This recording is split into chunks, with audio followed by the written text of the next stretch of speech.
Gracias por acompañarme una vez más en este espacio de YouTube en Claudia Comparte Contigo. Hoy nos vamos a dar la tarea de dar una opinión que, aclaro, ciertamente es propia y nada más, sobre lo acontecido en el caso Pablo Lyle. No voy a hablar de Pablo como tal, porque además no tengo el gusto de conocerlo, simplemente voy a dar una opinión sobre esto que ya se cuajó.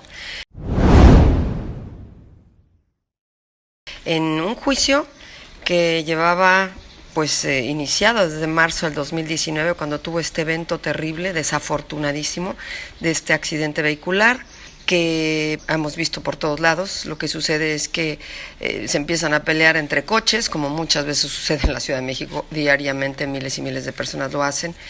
Y sí se ve claramente, quiero aclarar en el video, cómo este cubano mayor de la tercera edad, de 63 años, se baja y le pega o trata de abrir la camioneta donde viene Lyle, su familia y el cuñado manejando.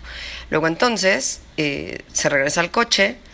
Lo que sostiene la defensa de Lyle y el mismo Lyle es que pues él no sabe a qué se regresó al coche. Él se baja furioso, que ahí sí parece un poco injustificado, porque no es el que reacciona el de la puerta donde se acerca el cubano, sino del otro lado. Es Lyle el que se baja y sin preguntar da un trancazo a este señor, que pues por edad no se defiende, no mete ni las manos, se cae, se pega y le da un golpe tan fuerte que contra la banqueta, no fue per se el golpe de Lyle, pero pues se pega contra la banqueta y le da este trauma cráneoencefálico que le cuesta después la vida. Bueno, ¿de qué quiero hablar? Quiero hablar de la ira, el manejo de la ira. A ver, la ira es un sentimiento como tal, es una emoción, es una emoción donde detona una serie de sentimientos y de reacciones negativas. Todos, no hay nadie que no tenga en el cuerpo ira acumulada. Se va acumulando por diferentes razones. Nos saca la peor parte, lo agresivo, aumenta el sistema simpático, que de simpático no tiene nada, afecta el sistema cardiovascular, dicen que lo acelera, tienes mayor flujo sanguíneo, te puede dar un infarto, se te eleva la energía, la adrenalina misma, la racionalidad se pierde, en fin, tiene una bola de consecuencias. Y obviamente esto aumenta una reacción que tenemos como de autodefensa, donde no pensamos, donde solo reaccionamos. Hay maneras de canalizarla, sí. Hay tratamientos, incluso en muchos juicios de manejo de ira, donde mandan a las personas a tratarse. Pero yo lo que quiero decir como tal es que es una emoción y es una circunstancia que a cualquiera nos puede dominar en un momento dado. Ahora, ¿qué es lo grave del asunto? Bueno, la consecuencia, claramente. Y pues un ejemplo nada más, muy claro y muy terrible. Pablo, de 35 años, con una carrera, con una familia, con un tal y cual, venía de vacación, ya se iba al aeropuerto, en fin. Hay que decir varias cosas que también son circunstanciales y culturales. En México tenemos los dichos: el que pega primero pega dos veces. En México, ¿cuántas veces se baja uno en el coche a pelearse con el otro? ¿Cuántas veces lo hemos visto vivido?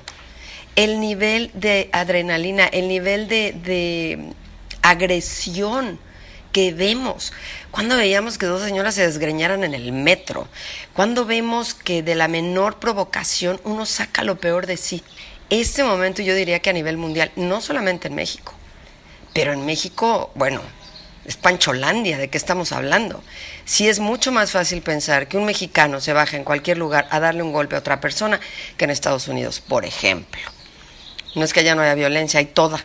Es más, en muchos son muchísimo peores. Para muestra un botón de los matanzas masivas. Pero de otra forma, de diferentes detonadores, reacciones, en fin, es sociocultural, es multitemático. No se puede decir una sola cosa al respecto. Lo que sí puedo decir es que es una pena. Cuando dos lados pierden, pues no se puede decir ganó el juicio, perdió el juicio. Perdieron ambos. La familia de este señor, Juan Ricardo Hernández, el cubano, pues perdió a su familia por una tontería, porque el señor se bajó, porque a lo mejor le escupe en el coche o le grita y el otro se sigue derecho y ya no pasa a mayores, ¿no? El señor se bajó, quiso alegar, no se baja el que viene manejando, insisto, ahí creo que eso, el jurado, que entiendo fueron 6 personas, pues dicen claramente, a ver, no se bajó ni al que le trataron de abrir la puerta, el cuñado. Se baja Pablo, que viene del otro lado, y no pregunta y da el golpe, ¿no? También hay que entender que venía con sus hijos. También hay que entender que me parece importante analizar, y eso como jurado o como fiscal o como juez, pues que también ciertamente no sabes a qué se regresa el coche el señor si ya se bajó una vez, ¿no? En fin, la situación es que a Pablo le pueden dar entre 9 y media o 10 años, y se habló incluso de 15 de cárcel. Híjole, qué manera de aprender una lección que a todos y a cualquiera nos pudo haber pasado, porque ¿qué no haríamos por defender lo que amamos y si lo sentimos amenazado? Si lo sintió o no, si se justifica o no, pues ahora sí que solo lo sabe su corazón y el Señor, ni siquiera la policía. Lo que se ve claramente en las cámaras es lo que les comento en este momento, y yo sí veo un señor que se baja primero, que es el cubano, que creo que eso debió haberse tomado más en cuenta, porque el, digamos, provocador, aunque no sabemos qué pasó previo, ¿verdad? Seguramente se hicieron de palabras, pero ahí debe de entrar como la tolerancia. Miren, es como en las parejas. ¿Qué matrimonio no se pelea? O quien sea. ¿Qué hay que hacer? Creo yo, pues que el que esté menos enojado, guardar la prudencia. No sé si es hombre, si es mujer, si es más chico, si es más grande. Simplemente el que esté menos enojado debe de guardar la prudencia. Si tú vienes al coche y te das cuenta que el otro está más enojado que tú, bájale 2 rayas. Porque no tiene caso, porque no se trata de quién se enoja más.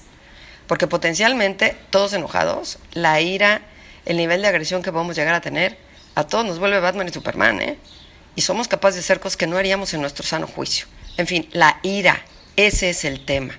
El manejo de la ira, el nivel de violencia que estamos viviendo, todo lo que se da el día a día, cosas que ya no se daban o que no se daban antes y que ahora vemos cotidianamente.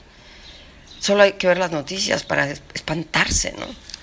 En fin, es una pena lo que le pasó a Pablo. Al final tiene ahí el recurso de buen comportamiento, que entendemos lo va a tener claramente, pues no tiene antecedentes a este respecto. Y por el otro lado, también entiendo, estaban valorando si no estaba en riesgo dentro de la cárcel por un tema de racismo, el cual pues también sería difícil de comprobar, porque entre Cuba y México siempre ha habido empatía, cariño, es como hablar España-México, ¿no? Aún así, él tiene una cosa adicional, y es actor, es famoso, es guapo, la gente cree rico, lo cual no necesariamente es cierto, y menos ahora con tanto gasto, en fin. Entonces, bueno, sí puede estar en riesgo, solo tendrán que valorar y protegerlo en su momento. Y nada, vivir de la experiencia, sanar su alma, porque vamos, al final primero es la ira de lo que pasó, después es el peso de la ley completo, donde tienes miedo, me imagino los momentos de tanto susto que debe haber tenido, además de decir, voy a estar 10 años encerrado, escribiendo rayitas en la pared y tachando los días. De verdad, es algo que no se lo deseo a nadie. Insisto, el tema de defensa o no propia es bien relativo. Es bien relativo porque hasta en tu casa, si tú matas a alguien porque se mete a robar, más te vale que se muera fuera de tu casa, porque si se mete adentro vas a tener un problema. Esa es la realidad, por lo menos en este país. Entonces es muy lamentable para las dos partes. Sobre todo, claro, no podemos omitir la familia, lo que sufrió, todo este daño moral y la pérdida de Ricardo Hernández, ¿no? Este señor que bueno, ahí hay otro freno que hay que tomar en cuenta siempre, ¿no? Si no estás en igualdad de circunstancias, pero ni así. Se te puede bajar uno más chiquito que tú o uno de tu edad, y si tú estás más fuerte que el otro, le vas a dar en todita la matuti, ¿verdad? Y bueno, ya para terminar, y hablando precisamente del mundo del espectáculo, que no era el tema, pero pues hablando de la película de Rust y de Alec Baldwin, que como también supimos de este asunto que fue el pasado 21, fue en el octubre del 21, aquí hay una entrevista al respecto, por si la quieren ver, la visiten también en este canal de YouTube. Pues bueno, este tema de que estaban ensayando la escena, que sin querer Alec Baldwin dispara una arma que supuestamente no era de veras, es decir, no traía balas sino salvas, que no es lo mismo, y que en el set cotidianamente se dice fría, está fría, it's cold, o sea, no hay balas de veras. Luego entonces la propia Alina, que era la directora de foto, 42 años, le dice a Baldwin, tú, a ver, ponte enfrente, sí, a ver, como que me vas a disparar. Y el otro, pues, le jala. Luego dice que no disparó, bueno, supuestamente, o quiero suponer que en la adrenalina, en la defensa, en la autocondición de salvarte, de salvaguardia, dice, no, pero es que yo no le jalé. Bueno, el FBI demostró que sí le jaló, que si no, no hubiera salido la bala, pero que no fue definitivamente adrede, ¿no?